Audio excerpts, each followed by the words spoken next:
baby. The world is coming to an end. The massive earthquake struck more than 2 weeks ago now near the Haitian capital, Port-au-Prince, causing huge damage across one of the most impoverished regions of the Caribbean. It was the largest quake to hit the area in about 200 years. Scientists with the US Geological Survey say the earthquake struck about 10 kilometres from Port-au-Prince. The initial quake registered around magnitude 7 on the Richter scale and was followed by several other shocks, including one that measured as high as 5.9.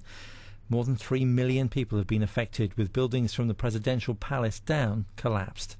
Aid teams from all over the world mobilised to try to rescue those trapped by the quake. This team from the Israeli Defence Force were among those working on rescue attempts.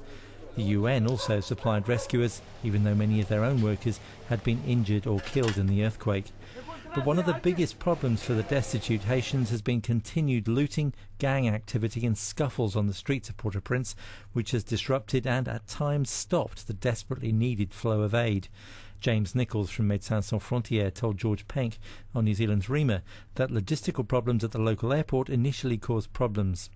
We've had 7 chartered flights leave to go to Haiti. On the weekend we had 2 chartered flights, one of which was holding an inflatable hospital that was set up, was redirected to the Dominican Republic. Dr. Nichols says the need is huge. It's quite desperate. It's got to the point now where some of our surgeons are becoming frustrated because there are so many thousands of people requiring this surgery.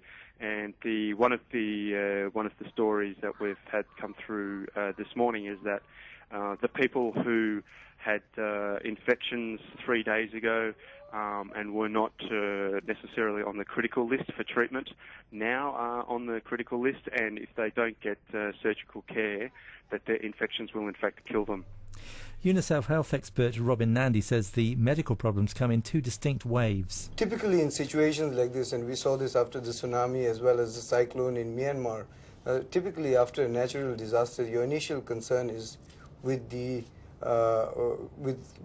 injuries and deaths due to the direct causes of the natural disaster.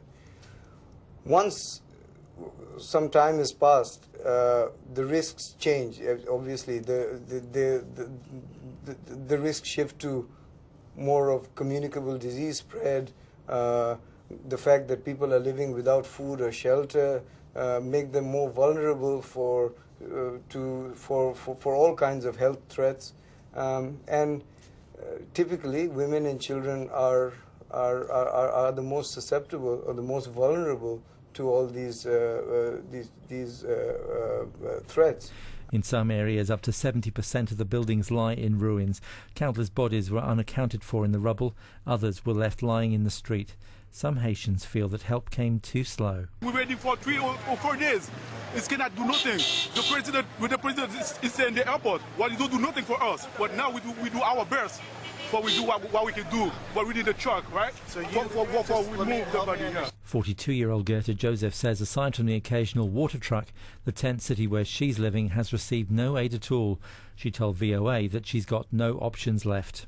I wouldn't have any choice because my kids are gone, my husband is dead, and my house broke down. I am on my own right now.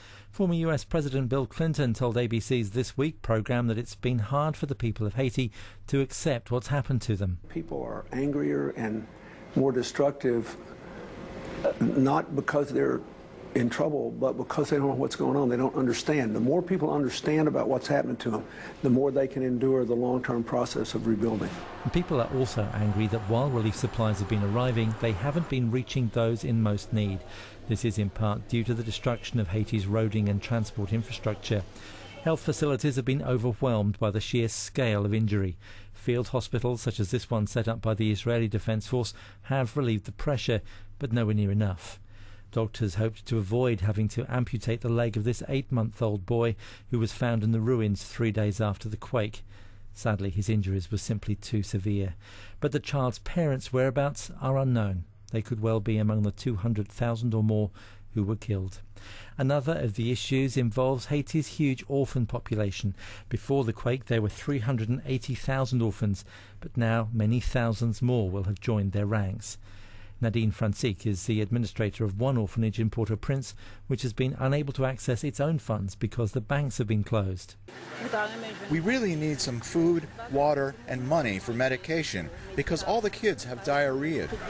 To add to their problems, the orphans face the possibility of becoming victims of human trafficking.